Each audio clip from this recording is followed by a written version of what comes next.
Hello friend, आज की video में हम लोग रेलटेल शेयर के बारे में जानेंगे। इस वीडियो में हम लोग ये देखेंगे कि कंपनी करती क्या है और कंपनी का फंडामेंटल कैसा है और कंपनी फाइनेंशियली कैसी परफॉर्म कर रही है। और इसके साथ साथ एक न्यूज़ भी है जिसकी वजह से इसका शेयर प्राइस पिछले कुछ दिनों में बहुत तेजी से बढ़ा है, तो उस न्यूज़ को भी देखेंगे। तो चलिए वीडियो शुरू करते हैं। पहले हम लोग इस कंपनी के बिजनेस को देखते हैं। रेलटेल का full form RailTel corporation of India limited है। यह कंपनी इंडियन गवर्नमेंट के रेल मंत्रालय के अंडर काम करती है। यह कंपनी भारत के सभी मेन रेलवे स्टेशन पर फ्री वाईफाई की फैसिलिटी प्रोवाइड कराती है। 30 अगस्त 2024 को इस कंपनी को नवरत्न कंपनी का दर्जा मिला था, जिससे यह कंपनी नवरत्न कंपनी का दर्जा प्राप्त करने वाली 22वीं कंपनी बन गई है। यह कंपनी वाईफाई सर्विसेज के अलावा telecom network services, telecom infrastructure services, data centre और hosting services and system integration जैसी सर्विसेज प्रोवाइड कराती है। जिस सेक्टर में रेलटेल काम करता है उसमें कोई भी कंपटीटर कंपनी देखने को नहीं मिलता है, जिसकी वजह से इसका बिजनेस मोनोपोली बिजनेस है। मोनोपोली बिजनेस होने के चलते इस कंपनी को बड़े बड़े प्रोजेक्ट मिलते हैं। तो अभी हम लोगों ने कंपनी के बिजनेस को देखा, जो कि बहुत ही अच्छा है और इसका बिजनेस भी मोनोपोली बिजनेस है। अब हम लोग इस कंपनी के फंडामेंटल को देखते हैं। तो यहाँ पर देख सकते हो कि कंपनी का करेंट प्राइस 435 रुपए है और यह शेयर पिछले एक साल में 93% का रिटर्न, जबकि पिछले 5 साल में लगभग 300% का जबरदस्त रिटर्न दे चुका है। और यह कंपनी 2021 में ही स्टॉक मार्केट में लिस्ट हुआ था। यहाँ पर देख सकते हो कि कंपनी का मार्केट कैप 14,131 करोड़ है, यानी कि यह कंपनी मिड कैप कंपनी है। और इसका डिविडेंड यील्ड 0.65% है, यानी कि कंपनी अपने शेयर होल्डर को डिविडेंड भी देती है। और इसका ROCE यानी रिटर्न ऑन कैपिटल एम्प्लॉयड 20.2% है, जो कि बहुत ही अच्छा है। और वहीं इसका ROE यानी रिटर्न ऑन इक्विटी 15.2% है, जो कि अच्छा है। और इसका EPS 7.99 रुपये है, जो कि डिसेंट है। और इसका डेट टू इक्विटी रेशियो 0.02 है, यानी कि कंपनी के ऊपर ना के बराबर खर्चे है। और कंपनी का करेंट एसेट 2434 करोड़ है, जबकि करेंट लायबिलिटीज 2094 करोड़ है। यहाँ पर कंपनी के पास करेंट एसेट्स अधिक है as compare to the current liabilities, जो कि अच्छी बात है। और इसका प्यूत्रोतिक स्कोर 7 है, जो कि अच्छा है।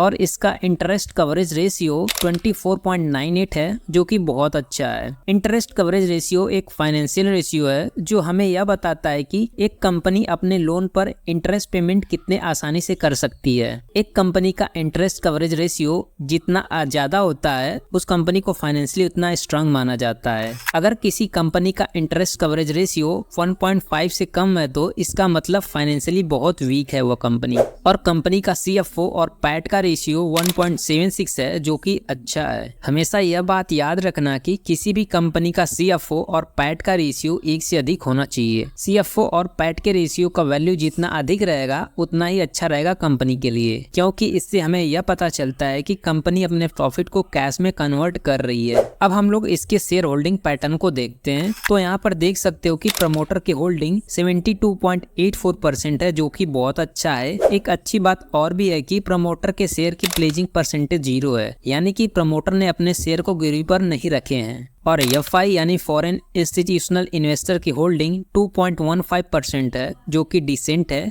वही DI की होल्डिंग 2.86% है और म्यूचुअल फंड की होल्डिंग 2.55% है। यह मोतीलाल ओसवाल का म्यूचुअल फंड है जो इस स्टॉक में इन्वेस्ट कर रखा है। तो अभी हम लोगों ने कंपनी के फंडामेंटल को देखा। कंपनी फंडामेंटली बहुत ही स्ट्रांग है। अब हम लोग कंपनी के फाइनेंशियल परफॉर्मेंस को देखते हैं। तो यहाँ पर देख सकते हो कि कंपनी का रेवेन्यू पिछले क्वार्टर 852 करोड़ था, जबकि इस क्वार्टर 578 करोड़ रहा। कंपनी का रेवेन्यू इस क्वार्टर कम हुआ है, लेकिन अगर इस क्वार्टर को छोड़ दे तो पिछले 2-3 क्वार्टर में कंपनी का रेवेन्यू बढ़ा है। अगर यही रेवेन्यू ईयरली बेसिस पे देखे तो पिछले ईयर यानी 2023 में कंपनी का रेवेन्यू 1995 करोड़ था, जबकि इस क्वार्टर 2024 में कंपनी का रेवेन्यू 1995 करोड़ से बढ़कर 2622 करोड़ हो गया है, यानी कि कंपनी का रेवेन्यू ईयर ऑन ईयर बढ़ता ही जा रहा है। इसके प्रॉफिट की बात करें तो कंपनी का प्रॉफिट पिछले ईयर यानी 2023 में 188 करोड़ था, जबकि इस ईयर यानी 2024 में कंपनी का प्रॉफिट 188 करोड़ से बढ़कर 246 करोड़ हो गया है। यहाँ पर कंपनी का प्रॉफिट पिछले 5 सालों से बढ़ता ही आ रहा है। और इसके नेटवर्थ की बात करें तो इसका नेटवर्थ भी ईयर ऑन ईयर बढ़ता आया है। अब हम लोग कंपनी के बैलेंस शीट को देखते हैं। तो यहाँ पर देख सकते हो कि कंपनी का इक्विटी कैपिटल पिछले 9 सालों से सेम रहा है, जो कि 300 321 करोड़ रहा है, जो कि अच्छी बात है कंपनी के लिए। इक्विटी कैपिटल को शेयर कैपिटल भी बोलते हैं।